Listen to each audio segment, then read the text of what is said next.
Halo-halo, patok na negosyo ngayong summer. Tara, umpisa na natin. Ito po ay ube halaya na 1 kilo. Paki-check na lang po sa description box kung paano natin niluto ang ating ube halaya. Ito naman po ang ating pang-toppings na leche flan. Using 3 whole egg po ito. Bali, papakuluan lang natin ito for 45 minutes. Meron din po tayong video nito. Ilalagay ko na lang po sa description box. Maraming salamat! Kung gusto nyo po ng ganitong mga video, please like and follow our FB page. Maraming salamat!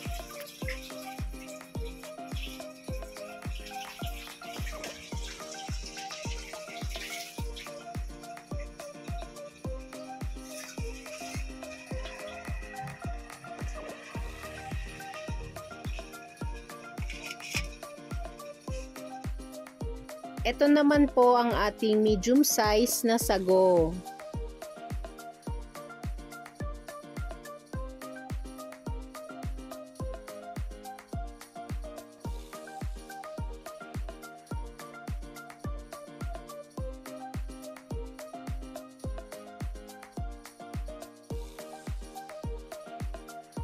Ito naman po ang ating red na gulaman. Bali po ginamit natin ditong water ay 4 cups, tapos dinilute lang natin yung 1 pack ng gulaman. Tips lang po, mas maganda po kung iba't iba yung kulay ng ingredients ng ating halo-halo. Mas nakakaakit po sa customer.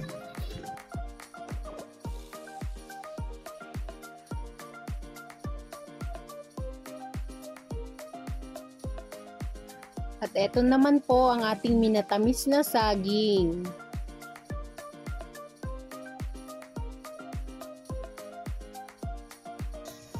Siyempre po ang melon.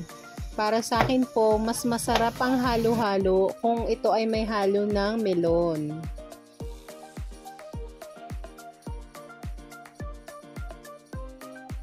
Nagka-crush lang po tayo ng ice kapag may bumibili na. Meron din po tayong video ng ice crusher. Mag-a-assemble na po tayo ng ating halo-halo.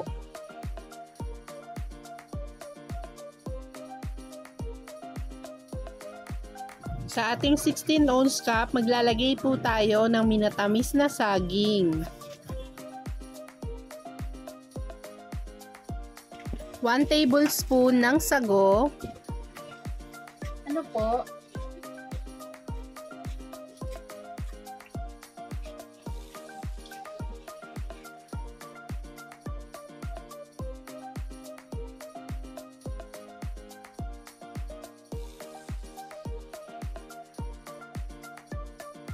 Ang ating shredded na melon.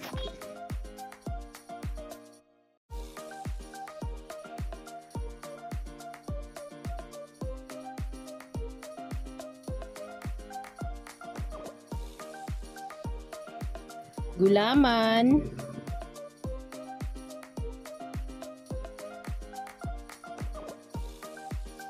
one tablespoon ng white beans. Meron din po tayong video ng pagluluto ng white beans. Maglalagay din tayo ng nata de coco.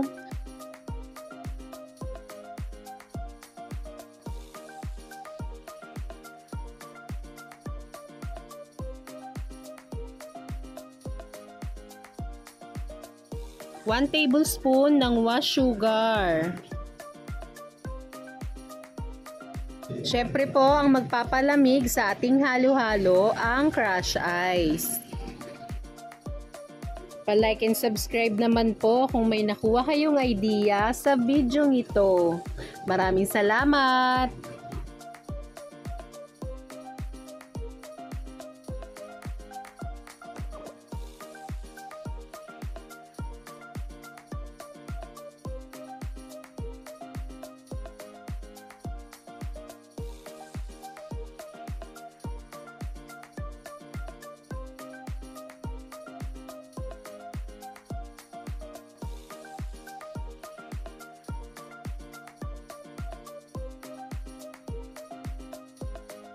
Gumamit po tayo ng 1/4 cup para po sa ating evaporated milk.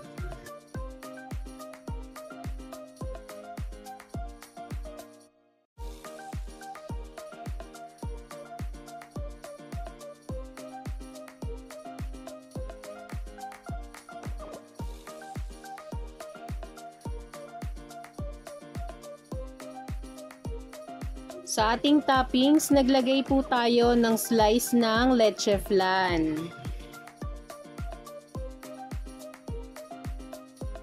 1 tablespoon ng ube halaya.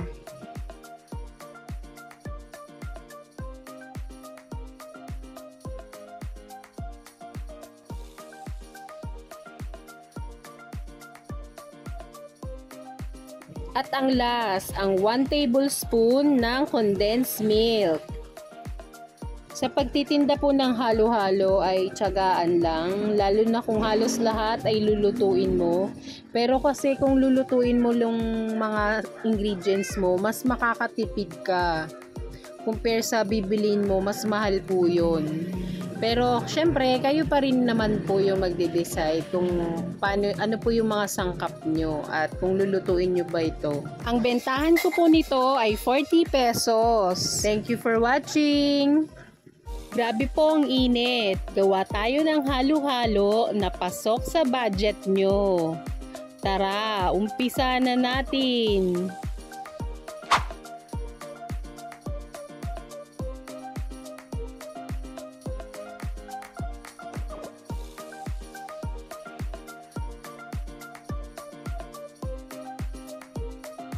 Ito po ay 1 liter ng water. Tapos maglalagay tayo ng gulaman na red. Wala po tong flavor.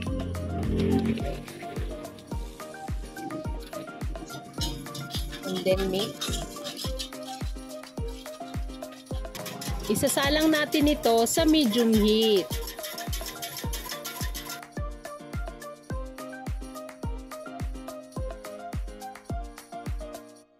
At kapag ganito na po yung kulo niya, yung kulong-kulo na po siya, maaari na natin patayin ng ating stove.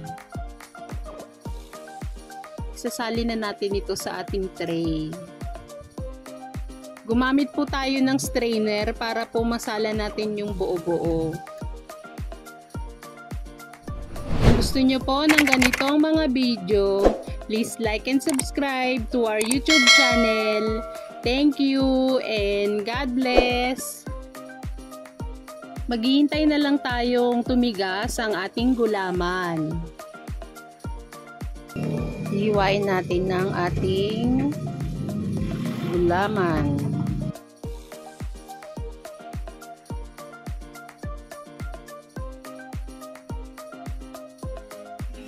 Ito naman po ang ating sago.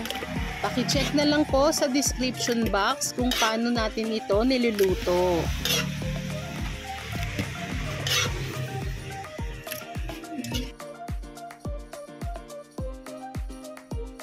Ito naman po ang ating minatamis na saging.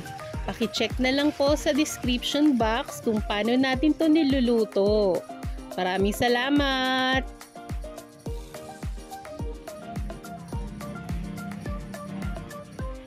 Ito naman po ang ating leche flan using 3 whole eggs.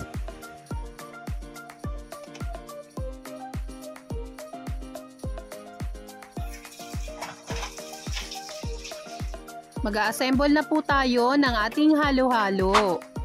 Gagamit po tayo ng 10 ounce cup. Maglalagay tayo ng 1 tablespoon ng minatamis na saging. 1 tablespoon ng gulaman,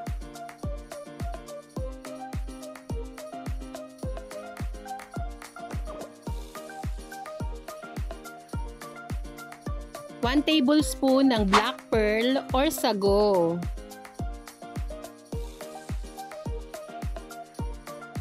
1 tablespoon ng wash sugar. Homemade ice po ang ginagamit natin at nilalagay natin ito sa ating pullman para po hindi tayo bukas-sara sa ating freezer. Meron po tayong video ng ating freezer. Paki-check na lang po sa description box. Magka-crush naman po tayo ng ating ice. Bali po nagka-crush lang tayo ng ice kapag may bibili na. Maglalagay na po tayo ng ating crush ice sa ating cup.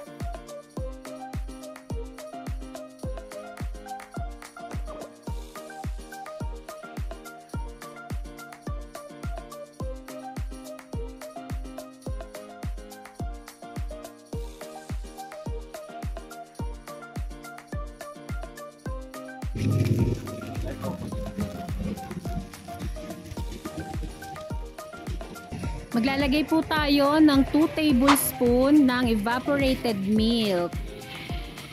Kung gusto nyo po ng ganitong mga video, please like and follow our FB page. Maraming salamat!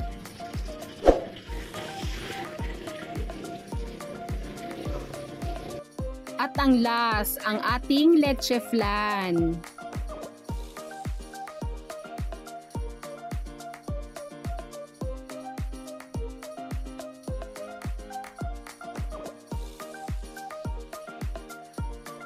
At eto na po ang ating halo-halo.